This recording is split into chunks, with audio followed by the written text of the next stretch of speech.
Terakhir yang mulia, saya yang mulia. Izin yang mulia, yang tadi saya jawab terakhir itu, saya tidak menjawab, bukan berarti saya tidak bisa menjawab. Itu berbeda.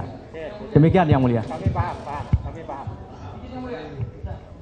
Mohon izin yang mulia, dalam putusan yang kami ajukan tiga terpidana, tidak ada ciri-ciri yang dituliskan sebagaimana putusan. Ya, kita nanti itu aja, ini kesimpulan, kita untuk perdebatan ini.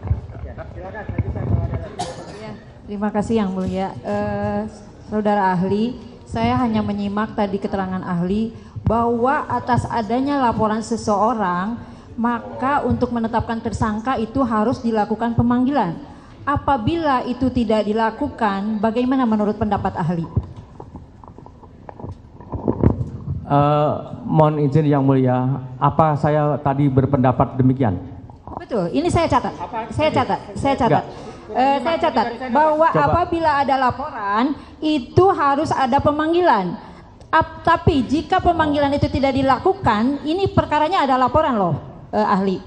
Nah, ini kan ada laporan. Nah, apabila ada pelapor tapi tidak dilakukan pemanggilan terhadap calon tersangka, itu bagaimana menurut pendapat ahli? Saya catat semua keterangan ahli. Mohon maaf. Jadi mohon maaf jangan diulang-ulang. Oh, saya tadi sudah menjelaskan. Jadi mohon maaf ahli, dijelaskan saja karena saya catat. Oke. Yang mulia. Ulang lagi aja lah. Kadang-kadang kan kita ada waktunya, kita kadang-kadang menoleh atau apa, kadang-kadang kita. Silakan. Ya. Nah. Ini. Baik yang mulia, jadi yang ingin saya sampaikan bahwa tadi ketika saya ditanya, kan dalam satu proses hukum terhadap adanya satu peristiwa pidana. Jangan berisik ya, ini suaranya feedback. Lanjutkan ahli, silakan. Baik, terima kasih yang mulia.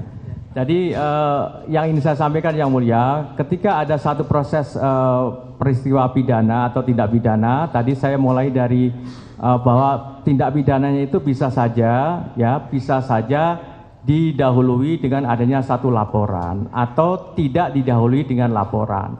Nah, ketika kemudian ada satu tindak pidana yang kemudian ada kaitannya dengan satu peristiwa pidana sebelumnya yang sudah dilakukan proses hukum, ya, karena peristiwa pidananya itu dilakukan adanya satu delneming atau penyertaan tindak pidana di mana pelakunya lebih dari satu orang, maka proses hukumnya kan bisa saja tidak sekaligus.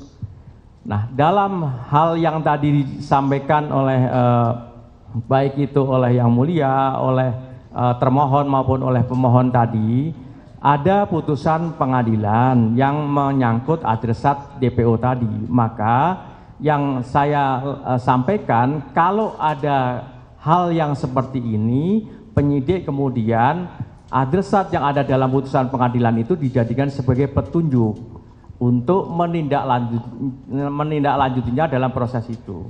Nah, pemanggilannya ya tergantung dari penyidik. Penyidik mau memanggil siapa saja, apakah mau memanggil saksi atau memanggil pihak ahli dan seterusnya, kan tergantung dari kewenangan penyidik. Karena penyidik tentu mempunyai satu pertimbangan tersendiri. Saya tidak tahu penyidik, kan begitu.